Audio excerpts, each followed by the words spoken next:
Welcome to Music Ed Tech Talk, a podcast exploring music, education, technology, and the intersections between them, with a special focus on the productive and creative process. I'm your host, Robby Burns. Thanks to my sponsor this week, Scale Exercise Play-Along Tracks. So I really want to know more about how you're using Soundtrap with your, especially general music students. Okay, so there is... I've worked with a team of other teachers over the summer to rewrite our General Music 2 curriculum, which is what you take if you have taken General Music 1 in our school district. It didn't used to be like that. They were both just called 7th, 8th grade General Music, and if you took them both consecutively, you were possibly like repeating the same stuff the second year. Or, well, I don't need to really qualify that. I mean, like basically this allows us to have a prerequisite, but it also allows you to take it twice and get something deeper from the second year. So we were writing this all, and one of the members of the team had done a podcasting unit, and it has a couple of tie-ins. We decided ultimately to put it in a unit that is about basically that's just full of like digital projects where you're learning all of the features of the DAW and their various musical applications. But it also has sort of a social emotional tie-in. Like the kids are choosing a song that they like, and then they are creating a podcast episode where they describe the song, and then they can optionally, they do need to have like music and sound effects and editing. They can bring that all in and like write that all directly inside of Soundtrap. But for those who want to, do the trouble of like finding out how to basically rip the song, I'm letting them like sort of have parts of the song they have chosen sort of like edited into the episode itself. So like they can describe, here's what I like about the intro or the lyrics in the first verse, and then that fades in and then fades out. And the middle school kids will take this very in different directions. I mean, some are putting a lot more effort into the detail, but there is kind of like two aspects to it. There's a script that they submit, and then there is the Soundtrap project itself, each with a rubric with what is expected of them. The script is more or less just, it needs to be like full, complete sentences with punctuation so that you can like understand if it is like the style of a radio show just by simply reading the script. And then for the show itself, we're going through quite a lot of talk about like how to successfully perform with your voice and then record the voice. There's like, we have a pretty decent article about how to podcast linked inside the module inside of our learning management software. One that you created, or like an existing? NPR has a document. Oh, yeah. Yeah, and they have a book called Sound Reporting that's all about this stuff. That's like put out by the NPR whatever news production team. Okay.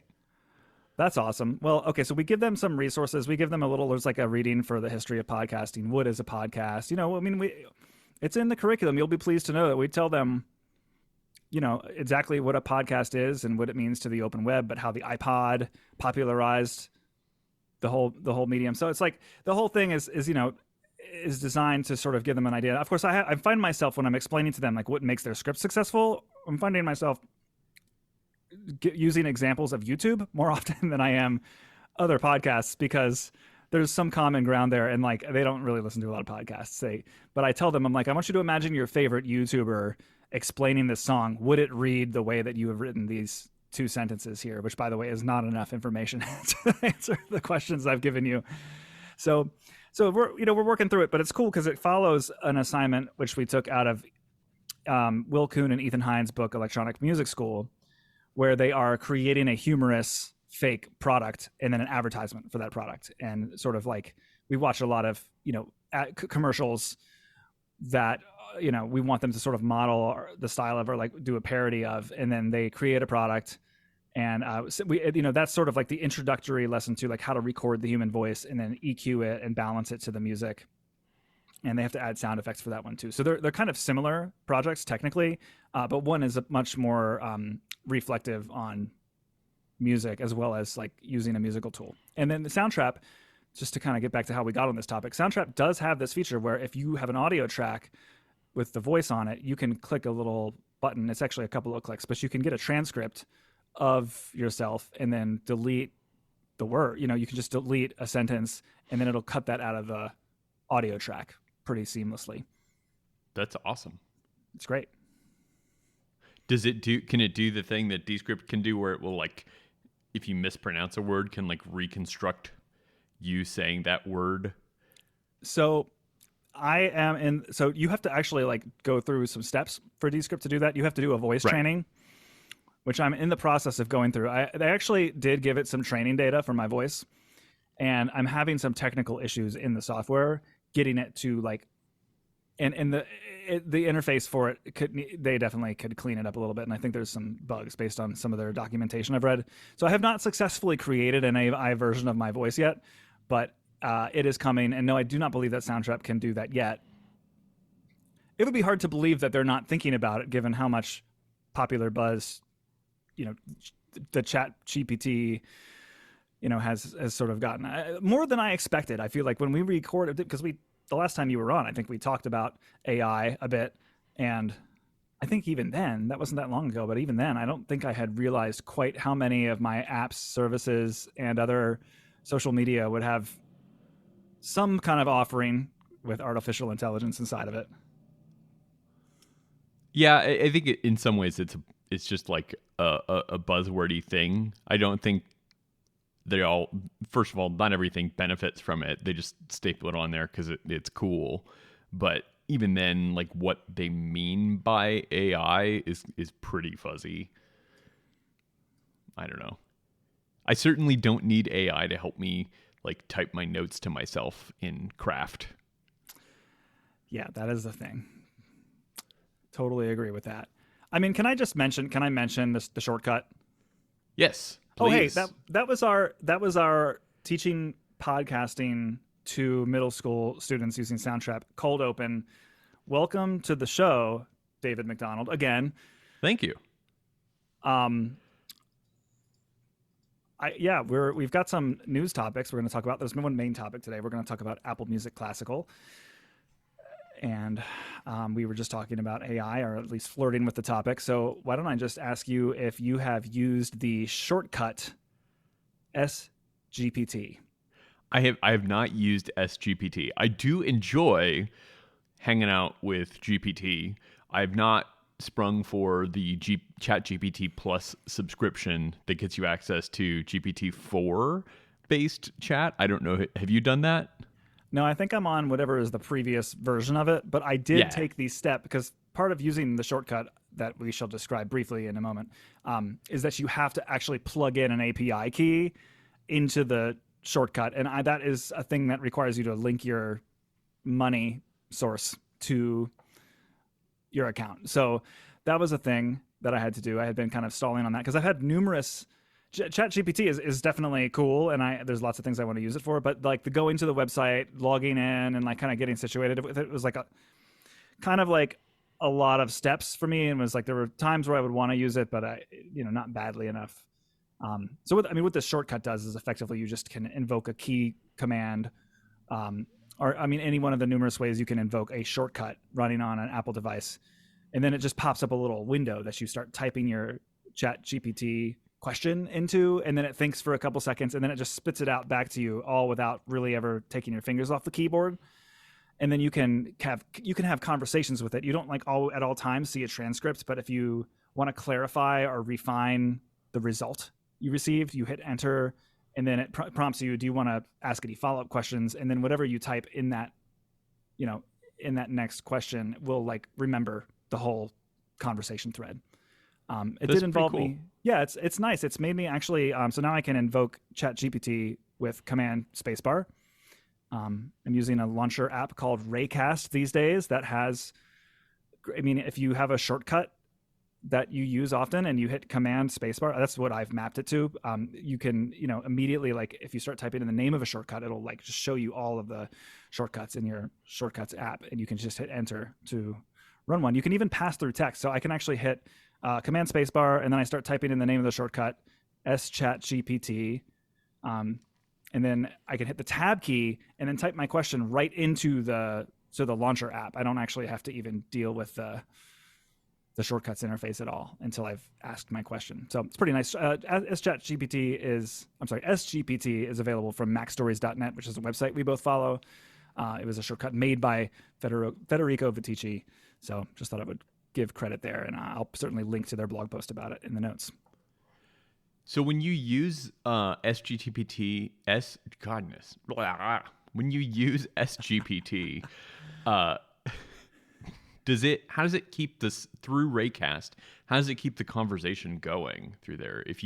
When you come back to invoking Raycast, hit Command Space Bar, how does it know that you want to continue that same conversation? It doesn't. So once you invoke the thing, then the rest continues in the shortcuts interface, which, yeah, and it's a little bit, it's not like using a website or an app because it's shortcuts. The way that shortcuts deals with this kind of like scripting where it's like prompting you to tell it stuff is it basically just pops up a little window on top of whatever you're doing on your computer, and then you type in something or check something off or select something and then hit enter, and then it's a little bit like unnerving because then it just disappears and then it comes back when it's ready, when it's done thinking. So and to be fair, that's what shortcuts is for, right? It's designed to be a thing that runs and finishes running and then exits, right? It's not supposed to be an application that you continue using that hangs out in the foreground of your computer while you're continuing to, like, you know,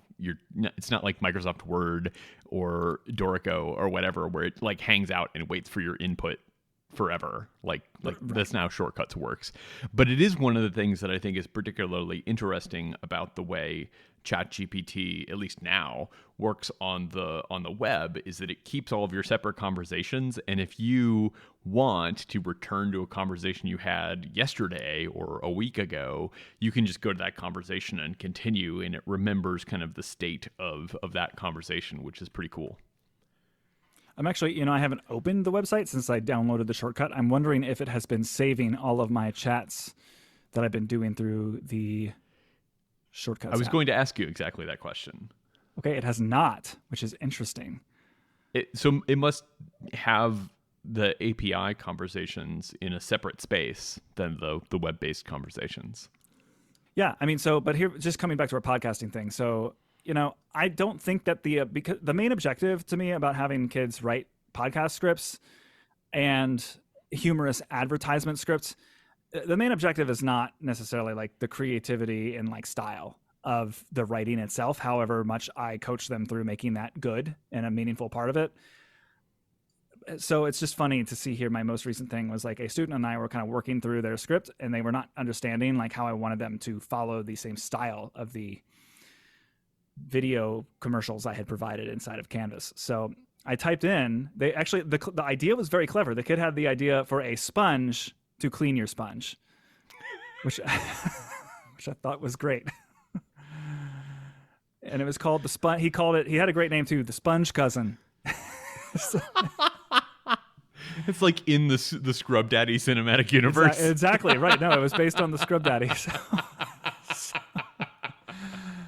the idea is brilliant, but he just didn't like know how to like flesh it out. So I typed, I basically told ChatGPT like to write me a humorous advertisement for a product called the Sponge Cousin that cleans your sponge. And so here it produced introducing the Sponge Cousin, the ultimate cleaning solution for all of your scrubbing needs. Say goodbye to that dirty sponge and scrub with this amazing product. Whether you're using a Scrub Daddy, Scrub Mommy, or any other sponge or scrub, the Sponge Cousin can clean it all. This powerful cleaning formula can tackle even the toughest grime and stains. So it just goes on, and I'm like, this is all he needed. And I'm like, do I really need to like be getting stuck on this part of a music assignment where we're trying to learn how to like EQ voice and music?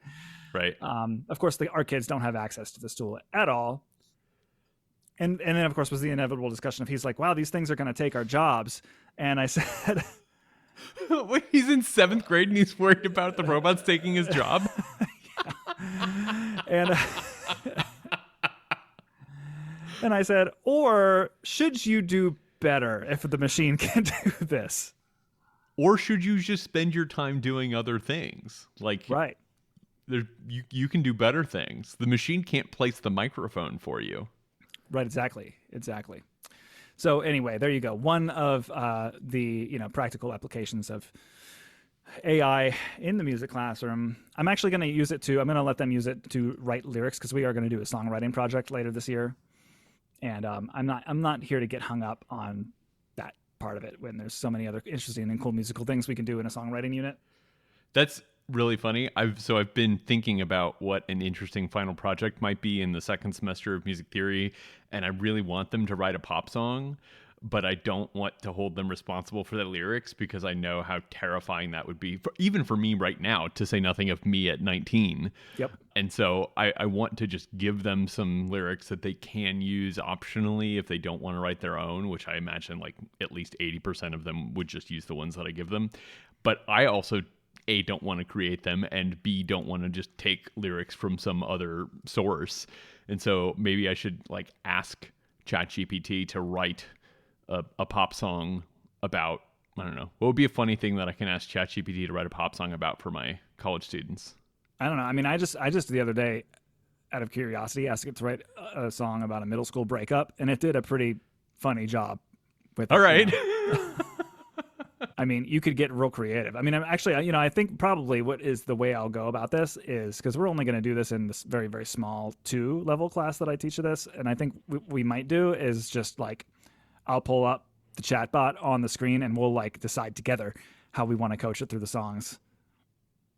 And maybe so there's something to the idea of having them all work with the same lyrics. I mean, I'm trying to figure out how I want to get them to treat the melody, because I don't know if I'm going to have them sing. Maybe I might have them sing using the auto-tune, which has traditionally made me able to get them to sing more than to not have the auto-tune.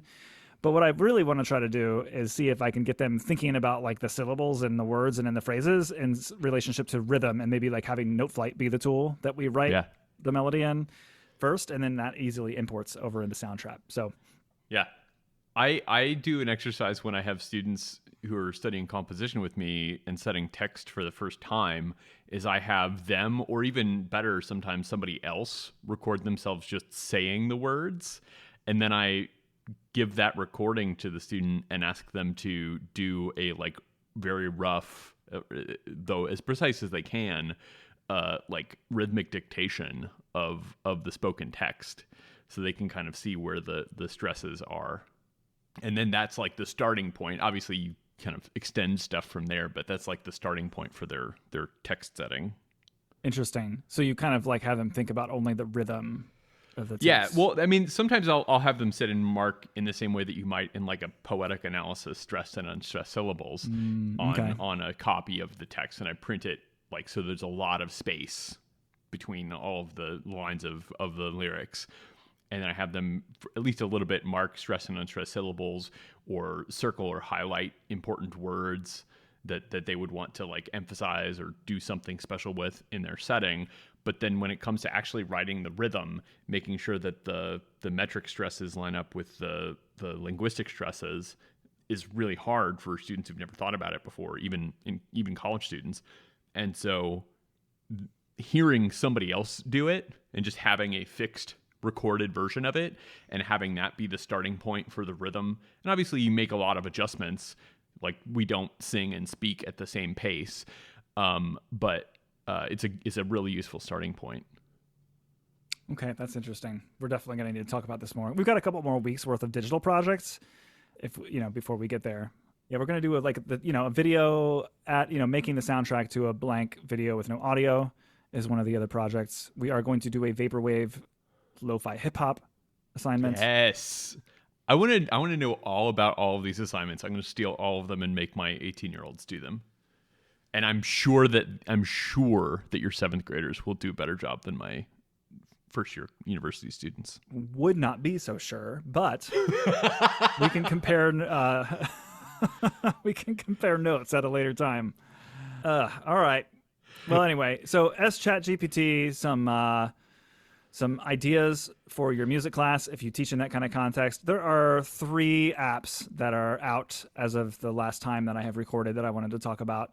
The first one is the least musical, but it is something I've talked about on the show before enough, and it's something that's like interesting enough that I've received an email or two about it asking for follow-up. So the app is called Soulver. This is that calculator app that I have mentioned here before, where you like kind of use some natural language inside of it. Think of it like a text editor, but where like your numerical stuff will sort of like automatically be treated as variables that add up. So I could type like John paid me $36 for the Hershey Park field trip, and then on the next line, Anna paid me, you can just like write out stuff in a way where it's like really obvious and legible to you what's going on, but then at the bottom of it, it's totaling up all those numbers and all that math that I'm doing. So this is, I've got a tool. It's actually, if you want to subscribe to my Patreon, you get this tool. I call it the pizza calculator. And it is a calculator that I collaborated on with the orchestra teacher at my school that basically, like, in English explains how we feed a bunch of kids before going on a field trip or at a field trip. And then it basically like calculates based on how many kids are going, how many pizzas we would need to order from Costco, how many like water packs we would need, how many cookie containers we would need, and then how much money we would need to raise, and then how much it's going to cost per kid. So it kind of like does this whole analysis just by changing one or two variables, one of which being how many kids are attending the trip. So that, so I didn't even get to the point. So that app is now on the iPad. And, you know, I definitely have been using it there. It's not an app I use every day or even every week, but it's one that is straightforward and simple enough that I'm super happy to have it on all of my devices. And I will add, it is the rare example of an app that takes a relatively mundane task and makes it like weirdly fun.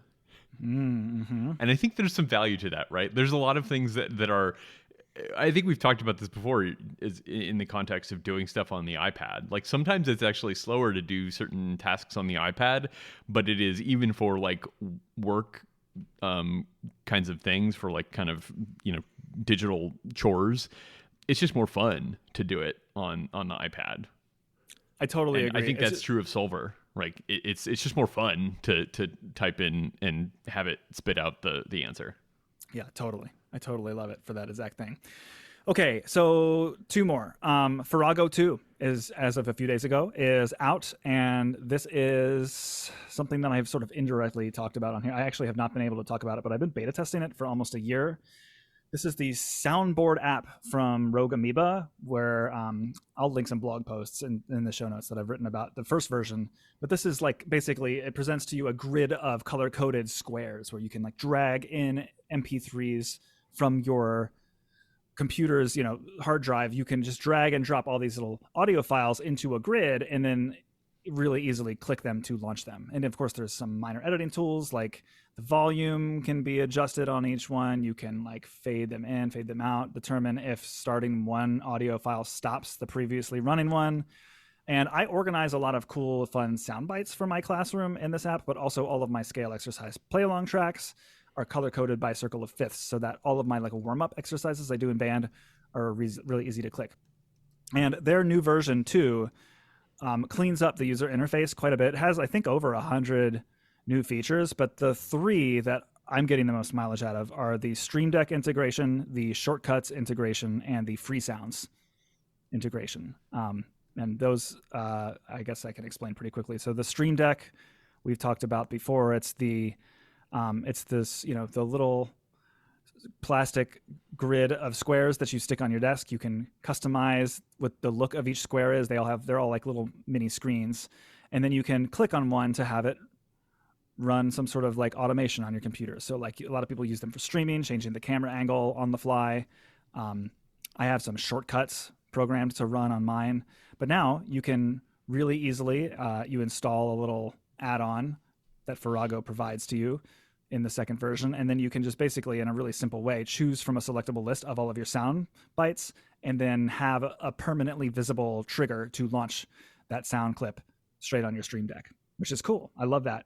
And you use this for like in-person teaching stuff, right? Like you actually have it running while you're running a rehearsal, right? Yes. Yeah, it's always on during rehearsal, and it's running on the Mac with all of my scale exercise tracks. I also have fun tracks programmed in there. You know, I've got, you know, like a treasure chest opening sound from Zelda whenever they are successful. I've got a "that was easy" button, you know, like the Staples "that was easy" button. They can't possibly know that was easy.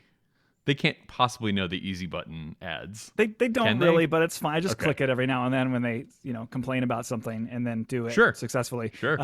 So this will tie into the free sounds integration. One of our teachers in the county is famous for having a sarcasm bell on his music stand because of how sarcastic he was with his middle school students. And I was telling my students about this because I was being very dryly sarcastic not too long ago, and I mentioned this bell, and I was like, "Do I need a bell?" And they were like, "Yeah, you definitely.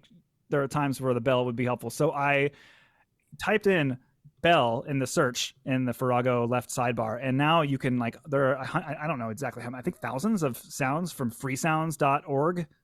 That freesound.org is amazing. If you're working with students on a thing where they just need like random sound effects, it's incredible. I use it with students for electroacoustic compositions all the time. It's awesome. And so it integrates right into Farrago too. So I searched for reception bell, and then it gave me like 4 or 5 bells. I could test which ding I like the most. And then when I found one, I dragged and dropped it right into my grid of squares that I use for the classroom. And then I was off to go. So it's really quite powerful to have that all built right in. Oh, and it searches your GarageBand loops as well. That's really cool. I did not know that until there was some discussion of Farrago 2 in the METT Discord, and that's very exciting. I've not downloaded it yet. It just came out, I think, yesterday, the day before, as we were recording right now, and I use Farrago for online teaching all the time. I'm going to be teaching a condensed version of my first, I guess, second semester music theory class over the summer, and I do that online since students, tend to not be on campus as much during the summer, and I use the heck out of Farrago for playing back recordings into Zoom. It's perfect for that. I did the same thing. I wired all of my play along tracks during the online teaching year straight up through it. So the shortcuts integration is also great because now Farrago donates a handful of shortcuts actions to the shortcuts app. And I have a shortcut that runs when I plug my computer in at the front of the band classroom. And that shortcut like pulls up my agenda for the day and like a giant presentation slide. It like hides some of my apps so that, like messaging apps and things, opens some apps on my iPad that I use every day, like my scores. Ooh, that could be a segue to the next topic. So my forScore scores on one side of the screen, my good notes seating charts on the other. And now I've added a step that automatically, the second I plug in my computer, just starts playing in Farrago the first track that is the warm-up track. So, any click or tap that I can save, I will save. That's pretty cool. I've got 2 Stream Decks before me on the desk, so I'm excited to play with. I have a Stream Deck XL and a Stream Deck Plus with the knobs. So yeah, there's gonna be some Farrago 2 action here in the near future. Yeah. Just while you were talking, I just bought it. Okay. It's that easy. All right, so Farrago 2. Where's your easy button now? Oh, that was easy. If you're a fancy audio person, with Farrago, another cool thing that I read about in the release notes is if you have a crazy multi-channel audio setup, you have a lot more control over what channels Farrago plays back into. So if you have some multi-channel setup where you've got different 5 channels or whatever, like if you've got a big kind of theater space or something where there's 5 or 8 channels, you can tell Farrago to send its output to any of those channels, whereas previously you could only send it to the main 1 and 2 stereo channels, which is pretty cool. Yeah, that is really cool. Really, really cool. All right, well, I'm so impressed. My one feature that I asked them for that's just too specific for me and only me didn't make it in, and that's, I find myself sometimes wanting to change the tempo of these tracks on the fly, and you get a little sidebar of editing tools where you can like kind of choose where does the track that you've imported start, where does it end, how loud is it, does it repeat, and I was like, is there any way we could like have a little slow down, speed up, little slidey thing in there? And I'm pretty sure that I'm the only person on the face of the planet who would use that. So not this time around. Although I will say I have Anytune also on my dock, which is my app for that. I just drag and drop an MP3 onto it, and then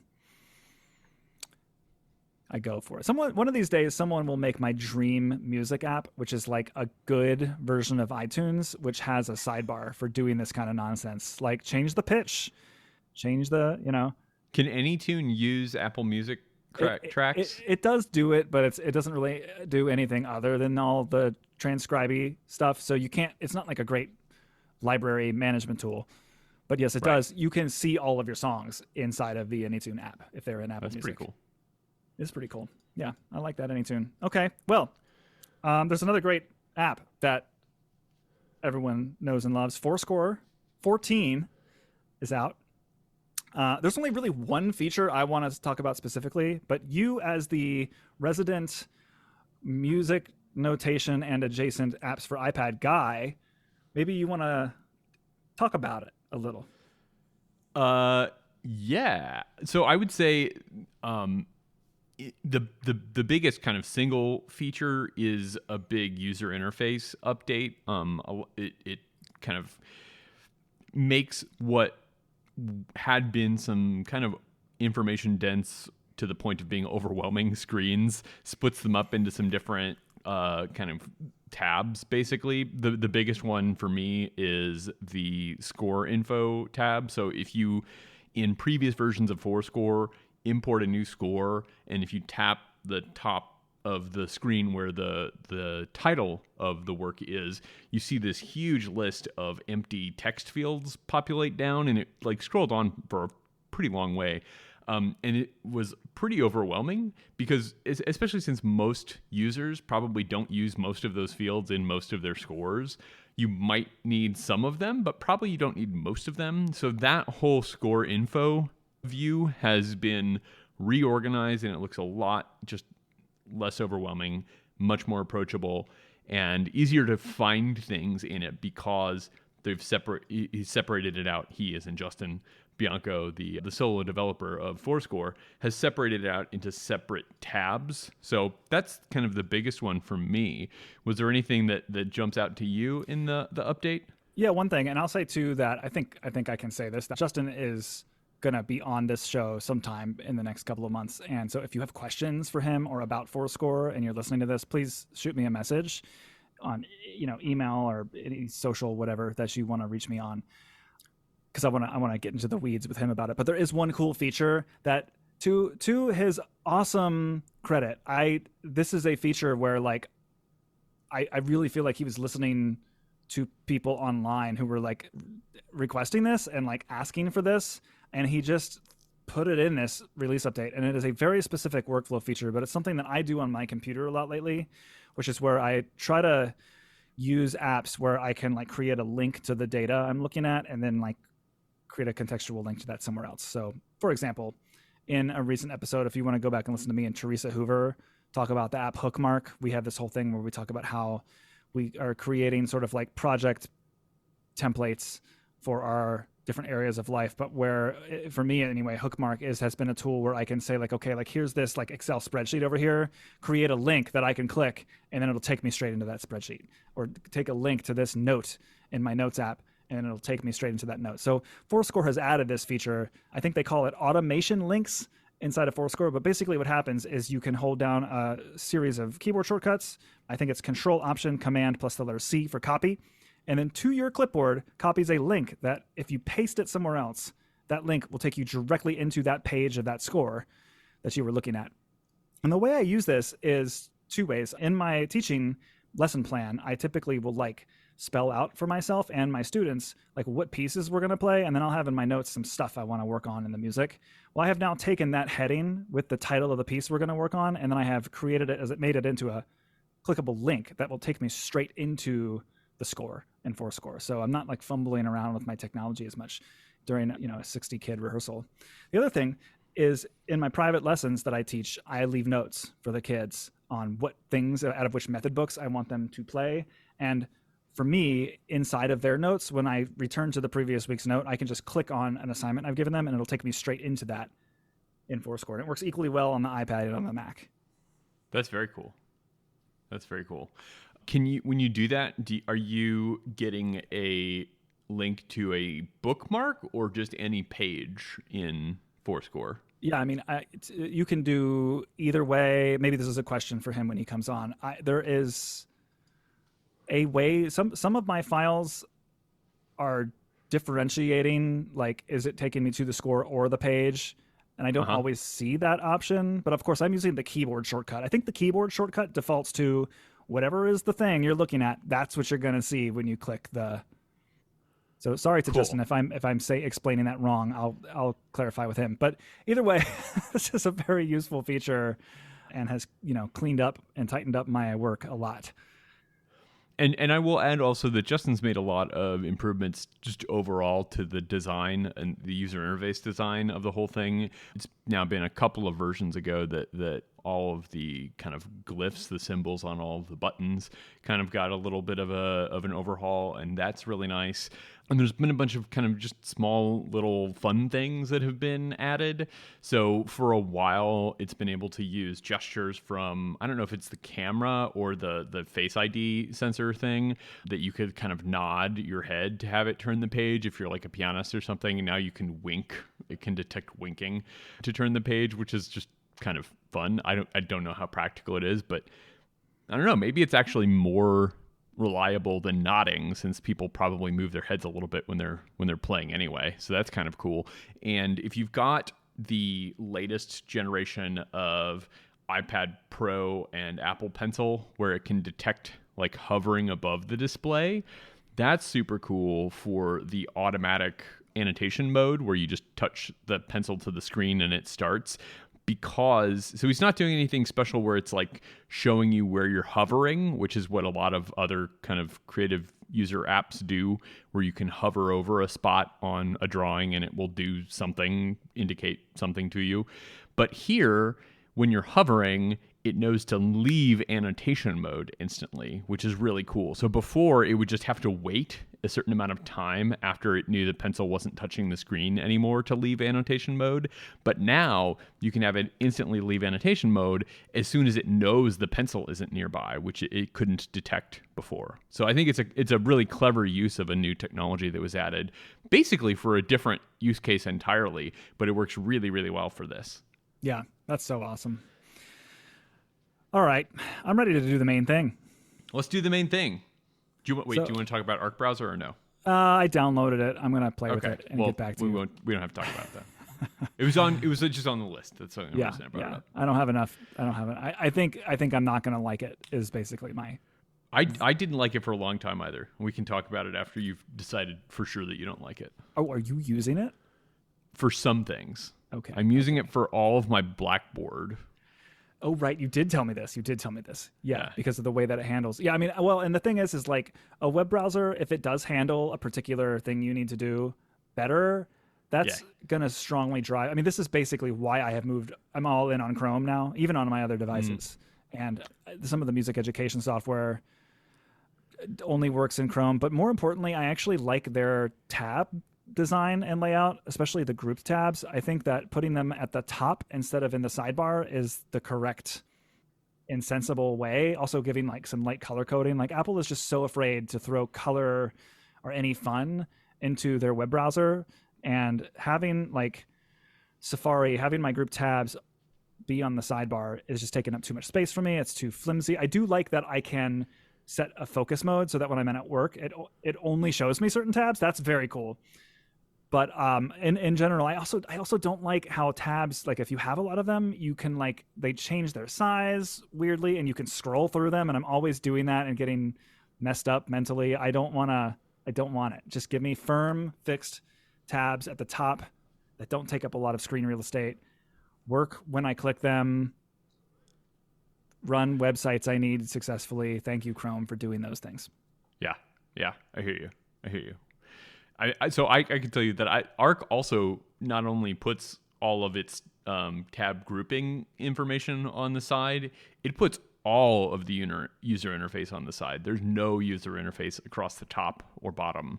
It's all on the side, and you can probably move that. But the cool thing, one of the things that I like about it is that by default, you can change this, but by default, it automatically hides that when you're looking at a web page. So when you're browsing the web, the entire window is the page. There's no other stuff. And for Blackboard, it behaves very stupidly if it thinks you're in a small display, especially the older version of Blackboard, which most of my courses are in. Some of my courses are in the newer version of Blackboard, which is a whole other conversation.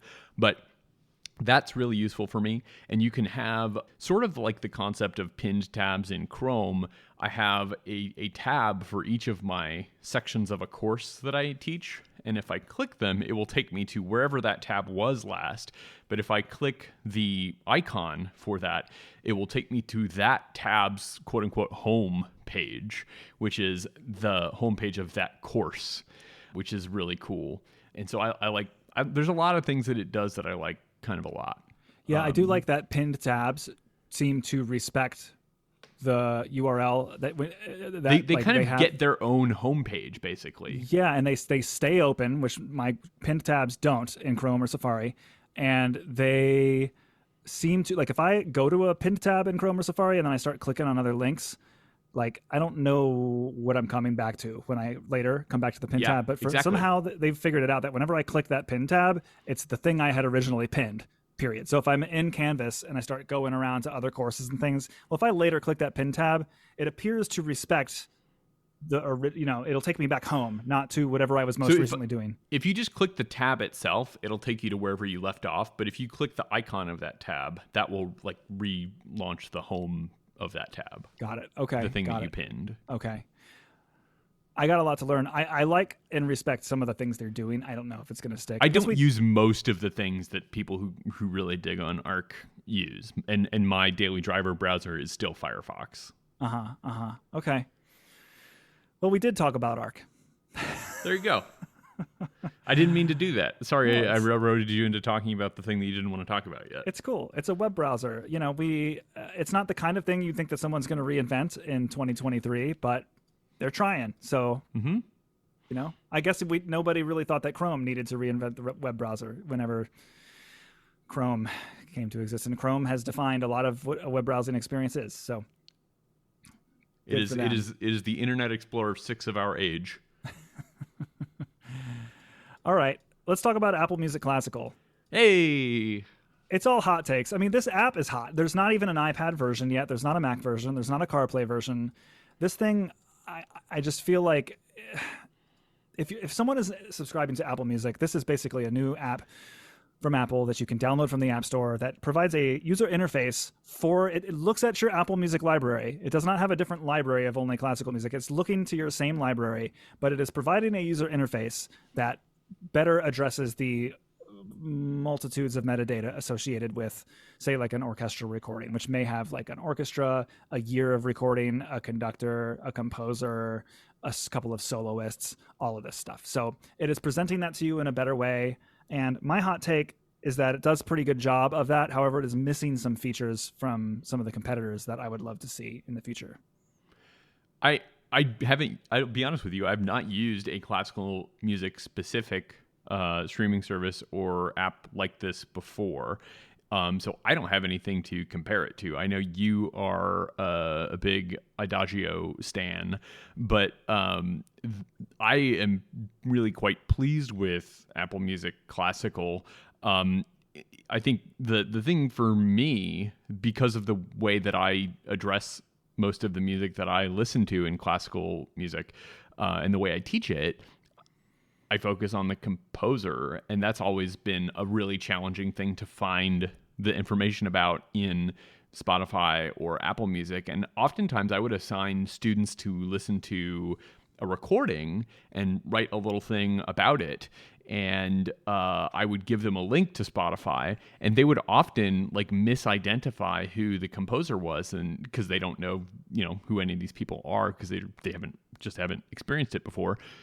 And they would write a whole, 2 paragraphs about a composer and misidentify the composer as the performer, or vice versa.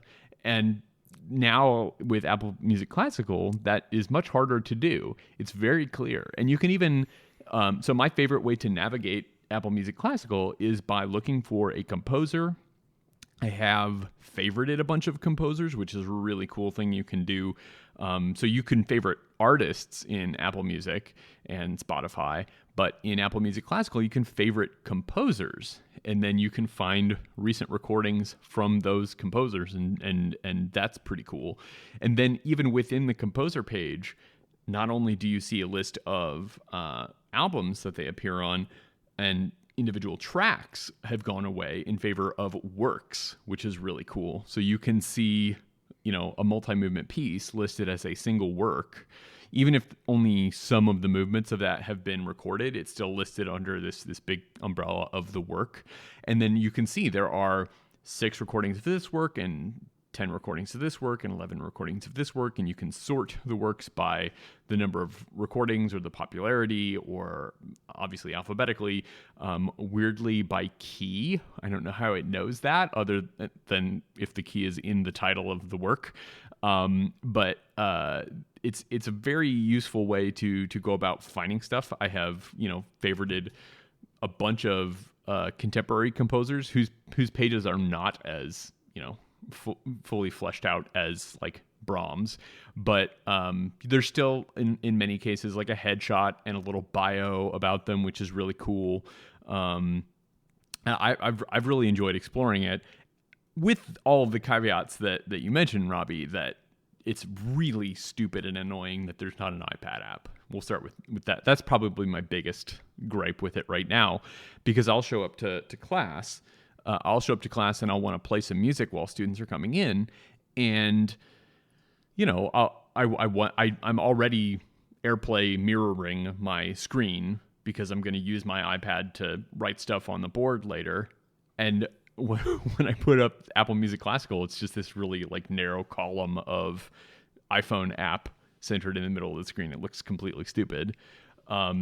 And I would love to be able to do stuff side by side or something while that's happening in another app. But because it's an iPhone app, you can't use it in Slide Over or Split View or anything like that, which is really, really stupid.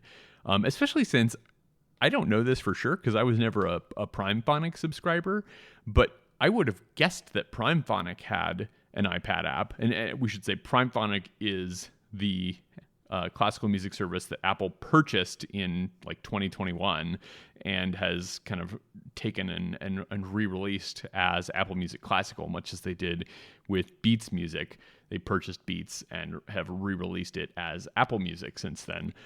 So it's really surprising that there's no iPad app, because the thing that it is coming from, I'm pretty sure, had an iPad app. Yeah, I agree with all of that. That was a great synopsis of what it is and sort of the value that it offers.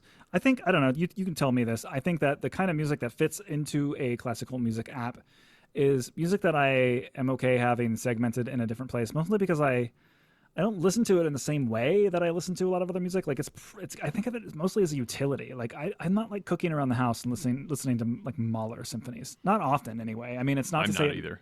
It's not to say it never happens, but it's, I don't feel like the app exists in my life as this, to me, it's not like this discovery and browsing quality of life kind of experience. Like I'm looking here, the first of 4 tabs in the app is Listen Now, and it's a bunch of promoted albums and playlists and new releases and stuff, just stuff that I typically don't really care for because I always know what I'm looking for when I want to listen to something that would fit into this application. I'd say the browsing tab, which is the next one over, lets you search by composer, period, genre, conductor, orchestra, soloist. That's a little more useful. The third tab is, to me, the really useful one, which segments out the library into albums, playlists, tracks, artists, recordings, works, and composers, which are definitely some dimensions of a recording's metadata that I would see value in searching.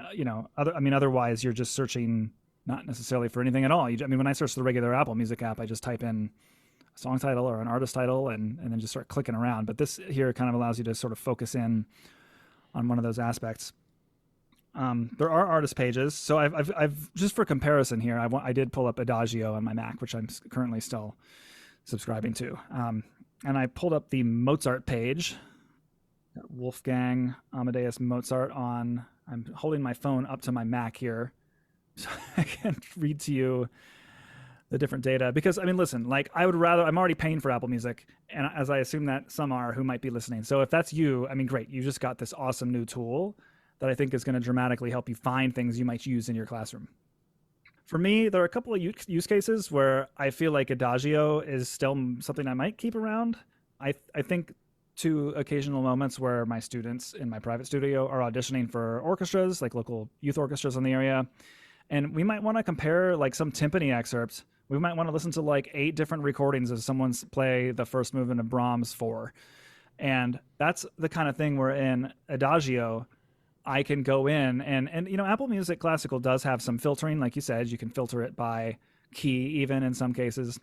But it's a little bit more, you know, it's a little bit more, I don't know, I'm trying to think of an adjective here. It's like, so Adagio will let you kind of like see in a sidebar all of the possible ways you can filter something and simultaneously sort of toggle them on and off to like filter your search. So like I could type Brahms 4, and I love that it understands that that's a way that people talk about symphonies, because Brahms 4, always the top hit is the work, you know, the Fourth Symphony. So I click that work, and then the sidebar will say like, okay, let me filter conductors. And then I can say, only show me results from these 4 conductors.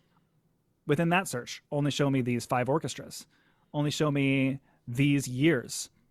Only show me things exclusive to your platform. And so you can basically get a little mini list, which I would do often in my lessons, where I could say like, let's listen to like these 7 or 8 major orchestras, like their interpretations of what the timpani sound is. And then try to think about what we want our sound to be, like try to draw sort of like some sort of line through all of those concepts. And we can listen to them back to back to back to back to back to back. And that's such a useful tool because the speed at which you can navigate between those things is fast enough that your ears are, you know, not sort of like forgetting the tonal characteristics of each thing. So I really like that a lot. It really kind of helps me to highlight for my students the vast differences between how things can sound, even the same work. Apple Music does not give you nearly that level of detail that you can drill down into.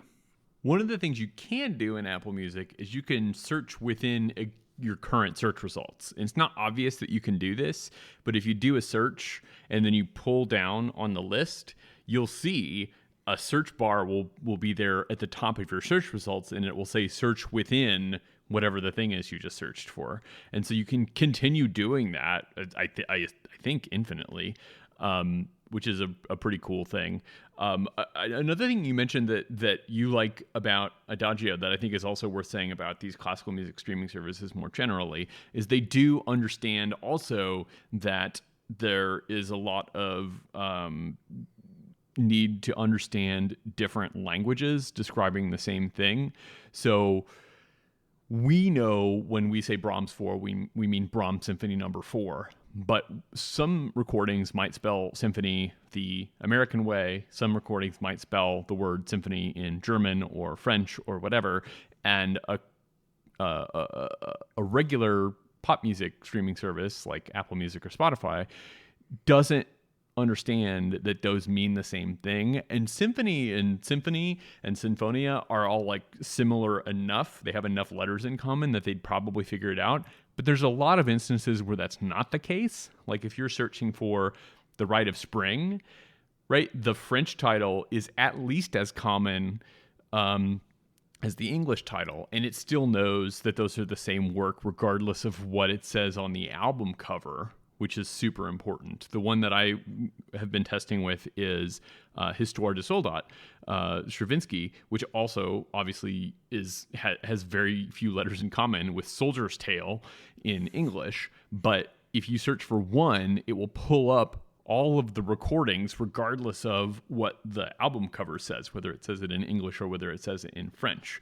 And for a lot of these recordings, like Histoire de Soldat, they list the recordings in order of popularity, and sometimes there will even be like an editor's pick recording or multiple editors pick recordings that they think are really good, and they have good taste. They recommend the one with Jeremy Irons reading the narration.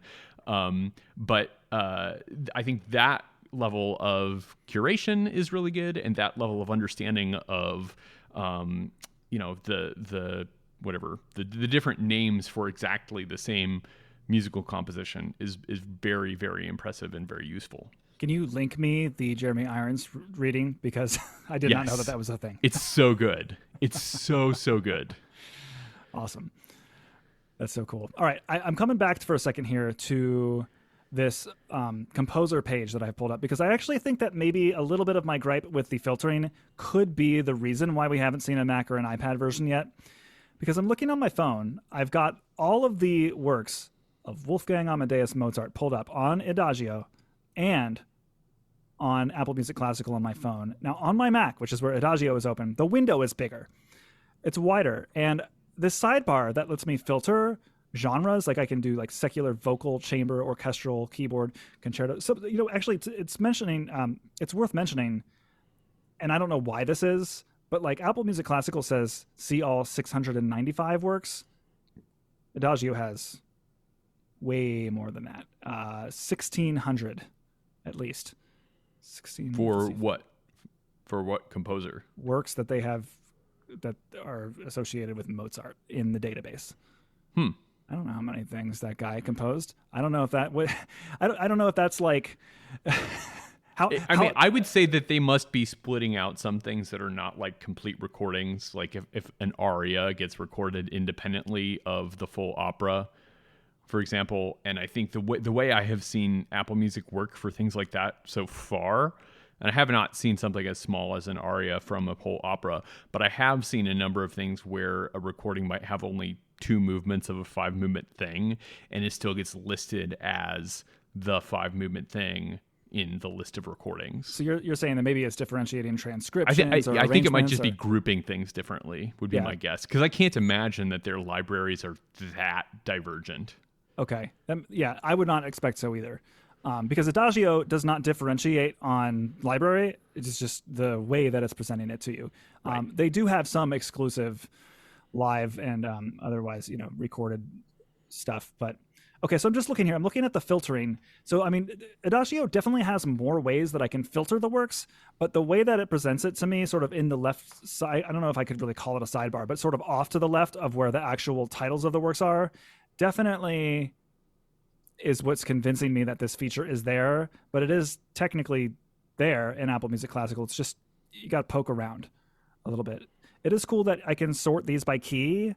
But I'm going to the filter. So I can filter by genre. You can still sort like Schoenberg by key if you want. Like it doesn't make any sense. I don't understand what they're getting key from.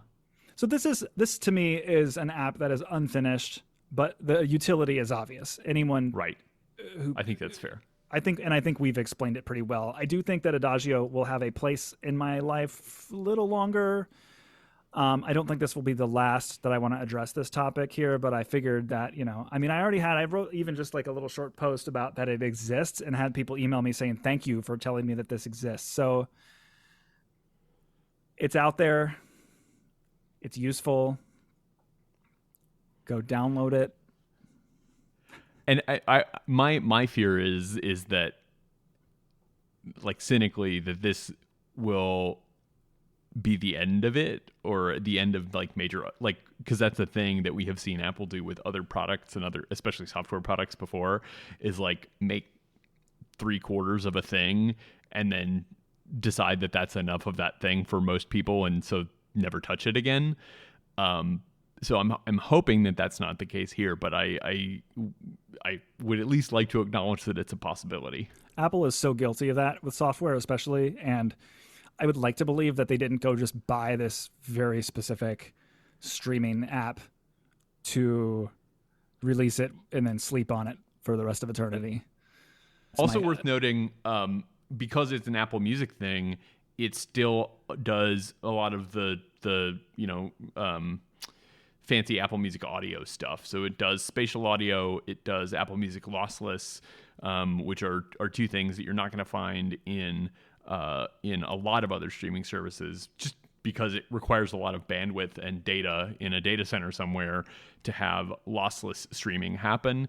But it's a thing that Apple has already invested in, and so they have, I wouldn't say all of the tracks, but a good number of the tracks you can stream in their Apple Music lossless format, which is pretty cool. Yeah, it is really cool. Something that this app makes me wonder is, because when PrimePhonic was purchased, Apple did say they were going to also make improvements to classical search inside of the Apple Music app itself. And I'm wondering, it's really easy for me to think that some of this metadata stuff would be crazy useful for other styles of music, like jazz in particular. I would love to be able to look up who is performing on a record or a track, because you might find like some Miles Davis record where it's like Bill Evans played keyboard on like 4 of the tracks, but then someone else for the others. And that's information that, depending on which music streaming service you use, it might not be available to you at all. Certainly not as a search query. So, and some of them, like Tidal is really good at this. I tried Tidal a few years ago for a couple of months, and they have all of the notes that come with the original records. They have all that information associated with the track. So like I remember listening to some Dua Lipa song and thinking to myself, like, who is this bass player? And looking him up, and obviously the name didn't stick because I can't remember who he was, but his name was associated with the track. You went to the next track, different bass player. And then you could kind of see some interesting stuff like, oh, this guy also produced a couple of the songs on this record. That's interesting. So I know that for me... It makes sense that Dua Lipa's producer is a bass guitarist. That tracks. Yeah, it does. But I think it would be really like additionally useful to be able to say, all right, like, listen, yo, Dingus, Siri, who's playing piano on this song? Yeah. And then say, hey, it is Bill Evans. And then for me to be able to say, show me what other Miles Davis records he played on. And then get a filtered list. Like that, I think that would be crucial. If Apple's willing to solve this problem for classical music, then they either have a lot more classical music listeners than I'm willing to believe exist, or this is the direction they're trying to go with things. Right. It just requires a lot of like human hours to find this information and enter it into some structured data system that they have, because they're not getting this data from the record labels. If the record labels were providing this data with their tracks already, we wouldn't have this problem. You'd be able to find this stuff in Apple Music already. So when you see this stuff in a genre-specific streaming service like IDAGIO or PrimePonic or Apple Music Classical, it's because they hired human beings to read liner notes and type the important things from the liner notes into a database system. It's not how this is coming from the labels. And that's frankly how the metadata that's in Spotify and everything else got there to begin with. Spotify isn't typing it up. They're just getting it in whatever format the record label sends it. So if you find a mistake in the metadata, if you find a typo in an artist's name or something like that, that's not on Spotify. That's on the record label for screwing that up. And so when we see all of this data that is incredibly useful to us, it's not from the record label. And so for something like you're describing to happen for jazz, which again, I would love to be listening to any random recording and think to myself, who's that drummer? And it's Max Roach. Of course it's Max Roach. Let's find some other, of course that's Paul Chambers playing bass. Let's go find more of that. And that's, I think, the missing link is just somebody sitting and typing it all in. Right. So there are people with those skills out there. I know that there's a lot of music out there as well, and lots of versions even of the same recordings, but this seems to be managed fairly well in pop music. I mean, I guess, the most complex thing I can think of for something in that realm would be like, a famous record that's like remastered 1 or 2 times since the release. I know there's that like big Sgt. Pepper remix from a couple years back. So I don't know, but that stuff seems to be handled fairly well in the music app. But for a long time, iTunes couldn't even handle stuff as basic as like, this track features some rapper on it, and so the artist name for only that track on the album says artist name featuring other artist name, and then it would like mess up the sorting when you would sort by artist. So there's lots of room to expand these approaches to lots of other styles of music. So I hope they do it. That reminds me, I had an interesting realization recently. Sometimes I think we don't put historical compositions, historical music in a very good context for like how much time passed. And so it occurred to me yesterday that the amount of time since the Beatles broke up to today is basically as much time as the entire classical period was. in like most assessments of the classical period, and obviously putting a specific date on stuff is a dramatic oversimplification, and real historians don't do that. But like normal people say that classical period is about 1750 to about 1803.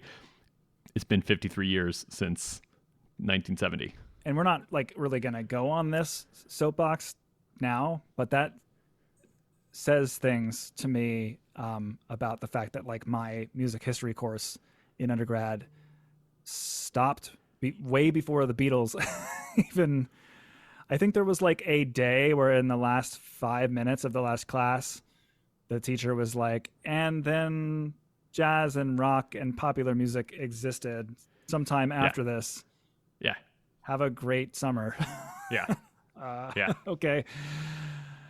So my colleague who teaches the music history survey here right now just like absolutely blew through a bunch of the 1800s because he wanted to spend at least half of the semester in the 20th century. And so like he's having a great time talking about the 20th century right now. I took a history of rock class in college, and what's really funny is that guy really, really loved rock and roll, and which you would never expect if you knew him first through taking the class, because the class was a general ed class, like lots of non-majors were in the class, and it was like a summer credit for me. I don't even remember what I was fulfilling, but I was like, sure, I'll take history of rock in the summer. It sounds great. Very interesting class, and I have to remind myself frequently that some of my teaching peers did not take that, and that I actually learned a lot in that class. That it's like if the ideology of your university is that, like this, brief 100 or less year period of like musical history is more significant than the others, then of course you're going to come to a history of rock class with a different or maybe like wrong attitude about its significance. But I learned so much in that class. Like there were days dedicated to the Beatles and like all the different like studio techniques that they pioneered and all of the we would like let's break apart the vocal harmonies of the Beach Boys, all sorts of cool stuff. It all of course starts with the blues, and there was just so many cool and interesting things. What I didn't know from this guy who said his favorite song was Purple Haze by Jimi Hendrix was that later, after taking the course, went on the university website and found out that this guy was a Haydn scholar. Yes. And I was just like, oh, cool. So I guess he teaches other classes here at the music school, and I've just never seen this guy before, because that guy was really passionate about Jimi Hendrix. And well, some other time we'll talk about all the problems with the way we teach university music students too. Yes, I know you were thinking about that a lot lately. But that's for some other time. For this time, we have segments. I think we should do app of the week first. Okay.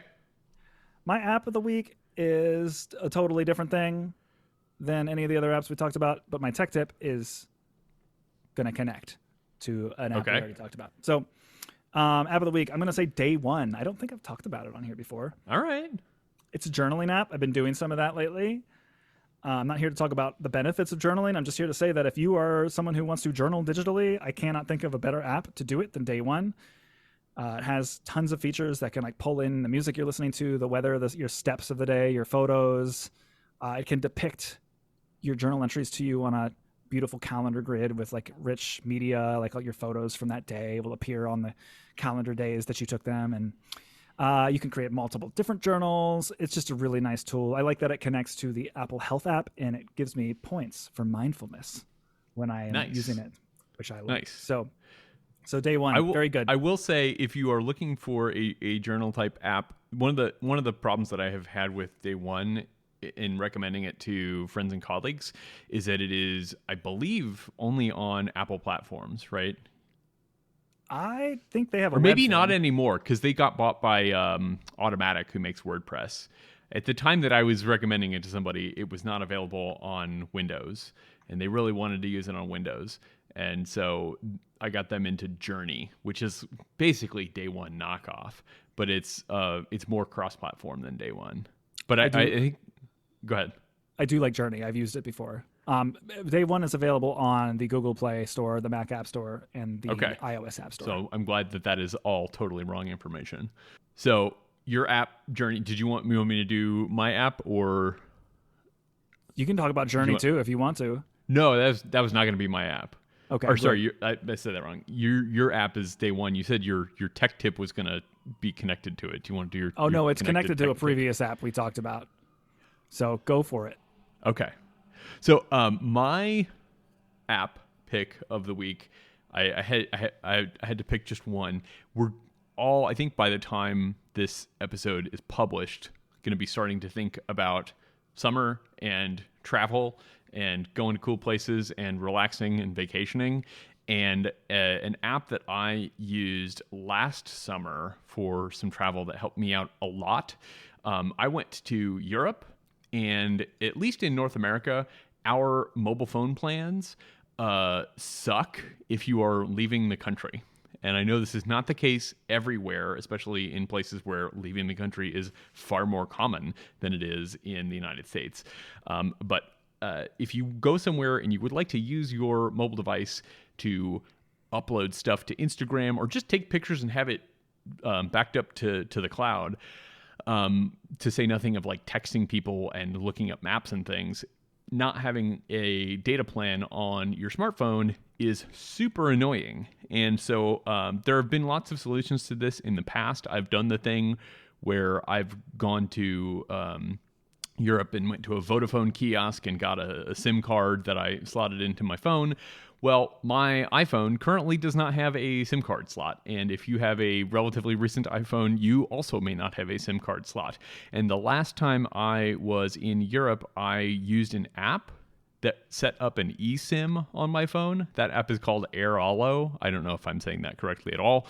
It's like the English word air plus ALO at the end of it. And it has a way that you can just, through your regular in-app purchase system, buy a block of data or a block of minutes or both that you can use. It gives you a local number that I guess you can use temporarily if you're needing to make phone calls or whatever. But I just used it for data. It's pretty reasonably priced. You do everything on your phone. You can, like, I literally did it sitting in the plane waiting to get off the plane in Germany last summer. And by the time I got my luggage and walked into the airport, I was online. So it's a super, super cool way to get data if you are traveling and you don't want to pay the absurd fees that US carriers charge for using your regular data plan abroad. So it's very, very useful. And they have plans for different sections of Europe. They have plans for North America, South America, Asia, Australia, Africa. They've got different plans that cover different parts of the world. And I found it to be a great deal and super easy to use. Awesome. I've never even heard of it, but I'm compelled. Well, the next time you go to Europe, you should give it a shot. And okay. If you're not planning to go to Europe, you should plan to go to Europe. I do plan to, just in a really loose, distant way. It's been... That's not what plan means, Robby. No, you're plan right. is not hope. Hope is not plan. That's true. All right. Well, that moves us to music of the week. Let's talk about Makaya McCraven, whose album In These Times is probably my favorite record that I've discovered this year. It was on that like NPR Top 50 thing that comes out every winter, so I think it came out in 2022. I don't really know how to describe this record to you other than that it has been, so I'm gonna, rather than like, do you ever hear someone describe the sound of something and then you hear it and you're like, wow, I wouldn't have described it this way at all and I had the wrong expectation? Yeah. I'm gonna not even do that. I'm just gonna say that this is a record that has completely enthralled and engaged me since I discovered it in late 2022. And I have not found a single moment that I am, like a single mood, feeling, activity, or context where it has not felt entirely appropriate to have on in the background. Is that good enough? That's great. That's great. I look forward to giving it a listen after I get the link in the show notes later. I guess you would call it jazz. I guess you would, Yeah, I feel like that's a good catch-all. Things that we don't know where to put them often get grouped as jazz. Like, is Snarky Puppy really jazz? I don't know, but they get grouped with jazz. Like, Sure. I'm just looking at like people that he's toured with on his Wikipedia page. Kamasi Washington. I mean, that's not a stretch to say that they're, adjacent to each other. I would say that this particular record is definitely more exploratory than, what I think of when I think of Kamasi Washington's most famous recordings. But anyway, there you go. In these times. All right. I'm in. So since we were talking about Apple Music Classical today, I kept looking through my my favorited composers to find a cool classical recording. And this one is like kind of on the border of not being classical anymore, but it showed up in Apple Music Classical because it has a bunch of classical musicians involved in it. And that is this album by Caroline Shaw and So Percussion from 2021 called Let the Soil Play Its Simple Part. And it's So Percussion and Caroline Shaw, the composer. If you don't know Caroline Shaw, Pulitzer-winning composer in 2012, I think, for Partita for 8 Voices. She's also a singer and violinist, and so there's a lot of recordings you can find of her performing as well. And in this collaboration with So Percussion, which is an amazing percussion quartet, she created these kind of like pop song kinds of things that So Percussion is performing with her. I assume there was like kind of more like a workshop rock band kind of process to create a lot of these things. And there's also some covers of existing songs in there. There's a very surprising cover of like an ABBA song in there that's really cool. There's actually a really cool video of that one on YouTube. But I don't know, similar to what Robby was saying about his music pick, it's hard to place this one because it does involve a lot of classical music elements and certainly a lot of classical instruments, but the singing is very pop music singing and the production quality is very pop music production. There's a lot of kind of multi-tracking and layering. You hear like in many places no fewer than like 15 Caroline Shaws singing in a way that you would probably not have in classical music. But a lot of the kind of feel of the songs is very similar to like indie rock kinds of sounds that you might be familiar with. So anyway, it's a very cool hybridization of a lot of different styles and genres and performance practices. So give this a shot, definitely. And you will find it in all of your favorite streaming services, including your classical streaming services, because it has a bunch of classical musicians. Yeah, the barriers do seem to be slightly breaking down a little bit, and I appreciate all of those. I like to take credit as a percussionist. I like to believe that percussionists are definitely pushing some of these boundaries. I'm actually looking right now at in the percussion world, Ivan Trevino is someone who's definitely like kind of blurred the lines between like rock and indie rock and like kind of like taking some of those ideas and putting them in the percussion ensemble and solo context. And I'm looking at he's actually got 2 anthologies. I guess, would you call them anthologies? I guess 2 songbooks would be a better way of putting it, that are like albums? Songs he wrote. Well, no. It's sheet music. He wrote 2 songbooks. Yeah, but that's an album too. Yeah, sure. And he, we can get into that, but they're basically like, you accompany yourself as a marimba performer, or you do it like it's a duet between a vocalist and a percussionist. And I have a private student who's actually like really, performing at a high level in school choir and in the school band. And we're looking at maybe cracking into some of these, and that would be very cool. It's just very cool. Yeah, it's very cool. And in his music, bring that to contest. Yeah, there you go. It's like, what would happen though? It's like, where would that be evaluated? Probably, I would imagine it would get thrown into the vocal room, but I don't know. I think it's cool though. It's cool that the lines are being blurred. We're going to have to really start rethinking things sooner or later. Speaking of rethinking things, I mean, like the fact that that album you mentioned is in the Apple Music Classical app, like, do you feel like in higher ed, because there's like this sort of like full circle that it's like where you start to have the conversation about how problematic the term classical music is. Does it eventually just come full circle and we just agree that what Caroline Shaw is doing is actually just like amongst ourselves, we call it classical music, even though there's also like a time period that we call that? I think we just acknowledge that the the categories that we use have limits to them, and the frameworks that we talk about have limits, and we acknowledge when things stretch those or break those limits and the ways in which they do that. And I think it's not reasonable to not be able to put things into categories, because we have to be able to talk about large quantities of whatever. We have to talk about large numbers of people. We have to talk about large numbers of instruments, large numbers of compositions. And we can't do that treating each piece as a unique individual snowflake, even though it is. And so we have to put things into categories. And so, to do that responsibly is also to acknowledge the limitations of those structures. And, so that's kind of how I think most people would deal with that stuff. I don't know. How would you deal with it?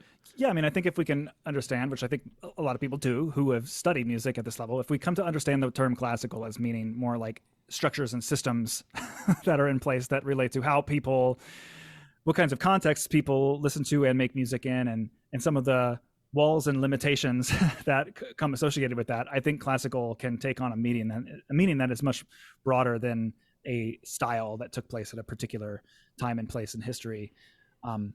But and it's those exact walls though that I think, like, as they break down, you have to ask yourself, like, what does actually distinguish this word, even if the types of sounds that fit under that category are very broad. So like if we are calling Caroline Shaw classical music, what part of it is classical? Like, I don't know a lot of people who are aware of Caroline Shaw who didn't study classical music. So is that the thing about it that's classical music? I don't know. I feel like there's probably a lot. Caroline Shaw is maybe a little bit of an outlier because she worked with Kanye. Well, no, but I mean, and that's to say, like, she's definitely one of the most famous people in this space for that reason. But I mean, like I think her music would appeal to a much wider. Like, I would much sooner take a friend who didn't study music to a Caroline Shaw show than I would the National Symphony Orchestra, and I think they would appreciate it, not in that sense that people say, I didn't like it, but I appreciate what it was. Like, no, I think people would like Caroline Shaw's music if they had never been in a concert hall before. Yeah. And so, I often describe her Pulitzer-winning piece as the most likable piece that has won the Pulitzer in the last 30 years. Yeah. Although Kendrick has it, though. I'm including Kendrick, but yeah. Yeah. Okay. Yeah. Though it's also worth noting she was on the Pulitzer committee that awarded the Pulitzer to Kendrick. Oh, I didn't know that. Because it was just like, because there's kind of like a little bit of a cycle. Like the Pulitzer committee usually includes at least some previous Pulitzer winners, and so that was just a year or two after she won, and so she was on that committee. Nice. I did not know that. This brings us to our tech tip of the week. Now, we talked about Farrago earlier.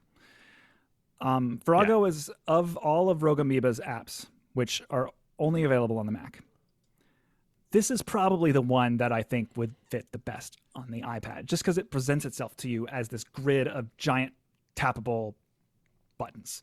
Absolutely. Now, for a while, I was frustrated that I didn't have it, because one thing I've wanted to do is walk around. I already, not on the podium that much in my concert band class. I have a wireless Shure headset microphone, and I hit my track, and then I kind of walk around the room. I just posture, I talk, I connect with some students. I sometimes have to redirect the percussionists to where they're supposed to be.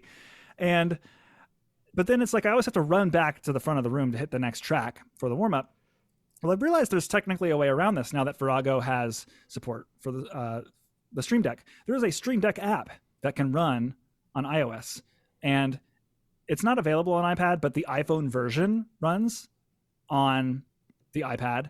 And so using the StageManager feature, which if you go to the swipe from the upper right corner of your iPad screen, you can, a new thing in the most recent iPad update where you can invoke this. I don't want to really get into the weeds in the StageManager right now, but basically it allows you to see up to 4 different app windows across 4 different apps at the same time on the screen. And you can sort of resize them to some extent and drag them around. So I can actually get my seating chart, my sheet music, my lesson plan, and a little window that has a software representation of my Stream Deck setup, all visible on my iPad screen at the same time. And that Stream Deck app can basically just mirrors what my Stream Deck hardware device would look like if it were plugged into my home computer, which has that plugged in on my desk. So it basically is just on my iPad screen depicting to me the same little colorful squares that I had designed. And many of those link out to Farrago tracks. In fact, I created a whole set inside of Farrago. We didn't talk about that feature earlier, but you can create sort of like a set of songs that all live amongst themselves. And I have a little like warm-up space inside of Farrago that is just all of my play-along material. It's really great to be able to have all that information tappable on my iPad screen while I wander around the classroom. That's fantastic. So I'm gonna make a game day decision. I'm gonna change what was gonna be my tip. So if you are not familiar with the ability to change the options that you have in Control Center on your iPhone and iPad, you should know that when you swipe down from the top right corner of the display and you get a bunch of quick access to settings and things like that, all of that stuff can be moved around. So if you tap and hold on any of the icons there, you can change where those are showing up. But there are also a bunch of potentially very useful things that don't show up there by default. And so if you go into your settings on your iPhone, you can go to the Control Center area, and there's a number of things that you can add and even remove. If there are things that show up in there by default that you don't think you will ever use, you can remove them and give yourself more space. And one of the things that I think a lot of people who listen to a program like this might find useful is you can add Shazam sound recognition to your Control Center. So it doesn't matter what app you're in. You don't have to go and find where Shazam lives on your phone while something is playing that you want to capture before it stops playing. You can just swipe down to Control Center and tap the Shazam icon if you've already placed it there. So do this now before you find yourself in this I need to know what this song is emergency. And I think we can all agree that it is an emergency when this happens. Just so put that in your Control Center. So the next time this happens, you can just open Control Center, tap the Shazam button, wait 10 or 15 seconds, and it will tell you what it is. And once you have done that and you get back, an hour, 3 hours, a day later to your desktop computer and you want to find that track, all you have to do is open Control Center again, and then this time tap and hold on the Shazam icon, and you will then see a history of all of the songs that Shazam has recognized from Control Center.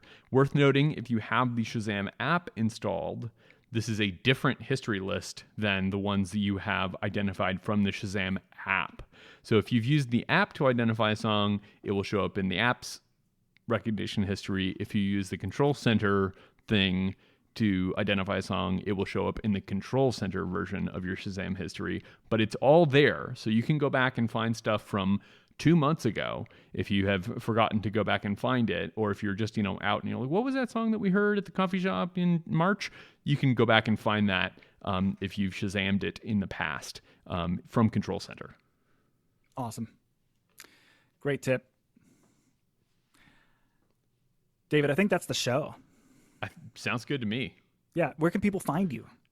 I would say the easiest place to find me is at my personal website, davidmacdonaldmusic.com. And I have recently purchased an alternate spelling of my last name, so that no matter which way you spell MacDonald, hopefully if you spell it in one of the two most common ways, you'll find me. You can also find my writing at scoringnotes.com. I've got a couple of articles that I'm working on that I expect will be published in the next few weeks as we are recording this. So depending on your release schedule, Robby, these may be out by the time this episode releases. So find me there as well.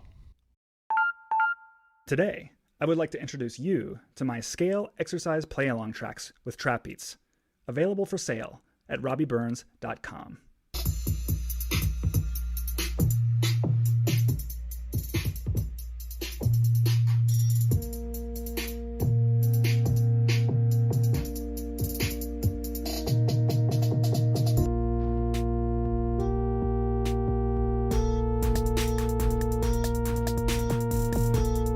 These trap beat play-alongs include over 72 audio recordings, each of which includes a count-off, a trap beat at 70 beats per minute, and a tuning drone playing both the tonic and each note of the scale in just intonation so your ensemble can learn to play in tune, develop steady, sustained tone, and blend with other sounds.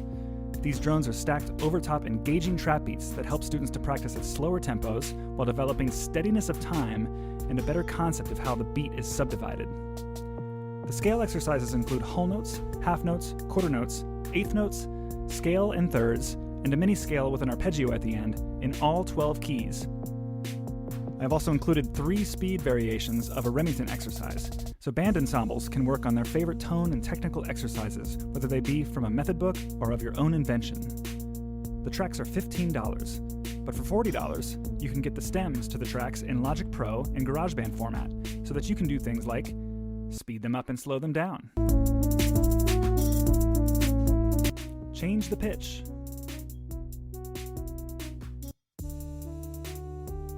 add your own accompaniment,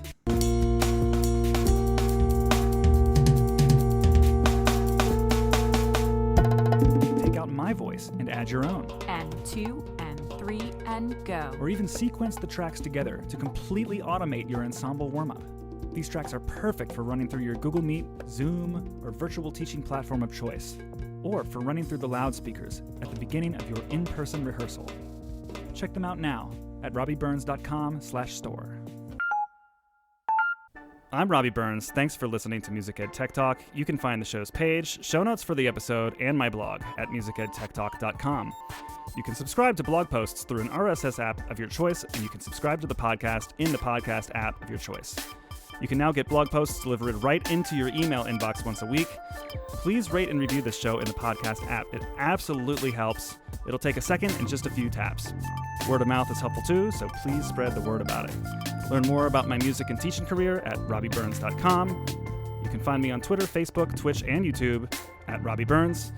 Please consider supporting me on Patreon at patreon.com/musicedtechtalk. All support tiers get perks, but even the base tier gets you access to the Music Ed Tech Talk Discord community, where you can chat with other supporters and guests of the show about music, apps, pedagogy, lesson ideas, tech support, and more. It's a fun place to be, and I hope to connect with you soon.